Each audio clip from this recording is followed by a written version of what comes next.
Hey friends, my name is Steve Guttenberg, and this is the Audiophiliac Daily Show. And today I'm going to tackle a huge subject, acoustics. Actually, room acoustics. Actually, your room's acoustics. Now that's a monumental task. So what I'm going to do to make this easy for you and for me is just give you a very narrow course, right? Just things to think about. Not like how to make the world a better place or anything, or your room sound perfect, but just something to navigate, basically. Let's put it that way. Now, most rooms in homes and in apartments are rectangular. Some are square or near square. Near square rooms, separate issue and a bigger problem, and I would just say right now, if you have a square room, a squarish room, get as close to your speakers as possible. That's always a theme for me when it comes to setting up rooms and stuff. But anyway, most rooms are rectangular. And in a rectangular room, you basically have two options.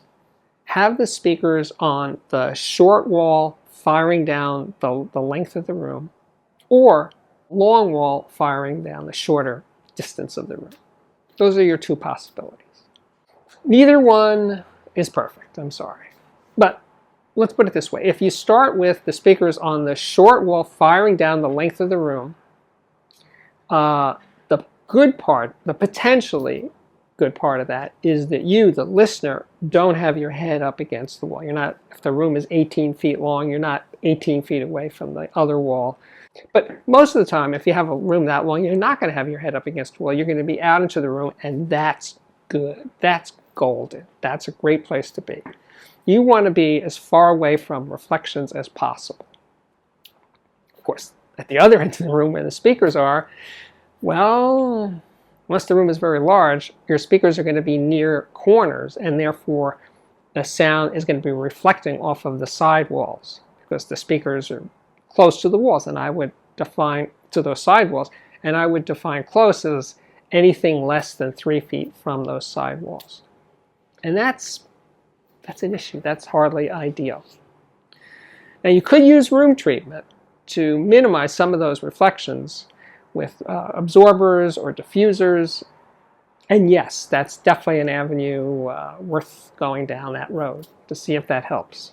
Now I think it will, but it's not going to do miracles. It's not going to make your room sound like a big space. It's not. So now we're going to try the long wall and have your speakers on the long wall, and now their chances are not going to be near corners, and that's great. The problem is that you will be closer to the wall behind you, and you'll have that big reflector, and that's not good. Now you can put sound absorbing material behind your head in some sort of treatment. It's definitely worth checking out. But if possible, if you can get away from that wall behind you, even a foot or so can be significant. So pushing your chair out or your couch or something and not having it jammed up against the wall, strongly recommended. I would definitely try doing that. There's always some variation on near field listening, or let's call it mid-field, right? Near field would be, let's say, anything less than 5 feet away from the speakers. Getting closer to the speakers, guess what happens? You're hearing more direct sound from the speakers and less reflections. The reflections are further away than the direct sound, and that's a great thing to do. And as I've said so many times before, getting your speakers out from the wall behind them is massive, because again, that big reflector behind the speakers, that wall, is not helping. Now, of course, you may have noticed that I have a TV over there. And usually when I'm actually listening and not watching TV, I have something covering the TV. I would have either sound absorbing panels or diffuser or sometimes towels. I've used towels in the past when I didn't have something better in mind. But putting something over that big glass reflector like a TV is a good idea. I strongly recommend doing that. Dealing with problems in rooms is, well, you can't do anything about the dimensions of the room. Those are kind of locked, right? So that's you're stuck. But in terms of the reflections in the room off the floor, if you have a bare floor, definitely use a rug or a carpet to minimize that first bounce off the floor. The side walls, adding room treatments like absorption or diffusion is a good idea. Oh, my friend Paul, he made a video for me about room treatment, the room that he did. And I think it's really good and really helpful. So I'm going to put a link right up there for you to check out Paul's, how he handled treating his own room. Anyway, this room is going to be changing a little bit here, a little bit there. You'll get to see more and more of this space. I will have room for basically 3 setups. My main system that you've seen all along with the corner walls, but without the TV between them. And then there'll be probably 2 other systems that are set up, which will be more of my review systems. It'll be a work in progress, I assure you. I would hope to be done in a month, but it'll probably be months before it's all done. But you'll see it in progress as it's happening soon, I hope.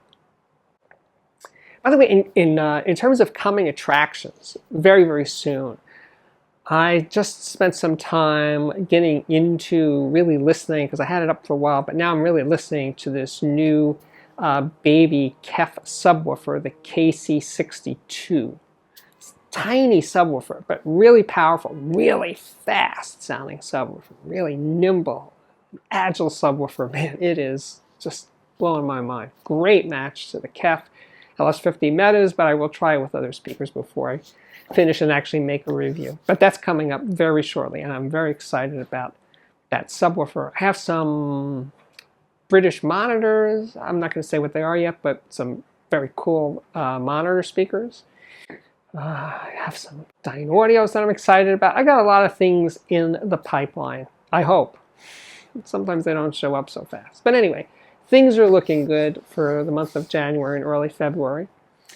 But room acoustics are, for most people, a struggle, because rooms, domestic rooms, are not designed for acoustics. That's not foremost in the architect's mind. So we have to take what we got and work with it as good as we can. And I've mentioned before, when I lived in Manhattan many years ago, I had a room from hell. It was a nice apartment, but the room acoustics were awful. It was 11 by 18, really hard cinder block walls. I mean, covered, but hard, really concrete walls, concrete floor, concrete ceiling. It had serious resonance issues. It was a nightmare. But I made it work. I made it work over time, mostly by getting a little closer, mostly by having the speakers well out into the, I was listening down the length of the room, but having the speakers well out from the wall behind them. Like they were basically a third of the way out from the rear wall. That's where they landed when it was all said and done. And that helped considerably, actually, as opposed to having them much further back. The bass boom was really, really tough to deal with in that space. And then the other change here, by the way, is you may have noticed that there was a wall of shelving over here with plastic boxes. Now those boxes were typically, I would say, 4 feet away from the right speaker. That should have been enough, but not really, because now that they're not there anymore, there's open space there. The corn walls sound considerably more open and just much better sounding, actually, overall. So I'm lucky that that finally came to pass. I really am. So yeah, you got to keep working at things. You got to keep reorganizing. It's all part of the journey, the audiophile journey. Well, if you have any breakthroughs in dealing with typical room acoustic problems, please share your ideas in the comments. That would be much appreciated. Talk among yourselves. I will pop in where possible. But yes, it's something that we all have to face and grapple with and try to overcome the limitations of our rooms, because, as I said, they're almost all flawed. So yeah. If you come across some solution that really made a difference, please share it in the comments. My name is Steve Guttenberg. This is the Audiophiliac Daily Show. If you like what I do, please subscribe to this YouTube channel. Oh, you can also check out my Patreon, which can be found at patreon.com/audiophiliac, and Patreon now accepts payment in dollars, pounds, and euros. Yes. Then there's always playlists. I'm going to link to some interviews I did with audiophiles in their homes. So I'll put one up here, and I'll put a few up because I think they're fun, and I so miss doing them, going out into the world and going into people's homes and seeing their hi-fis and talking about hi-fi with my many fans. So I think my work here is at last complete. So thank you again for watching, and I really, really do hope to see you back here again very, very soon.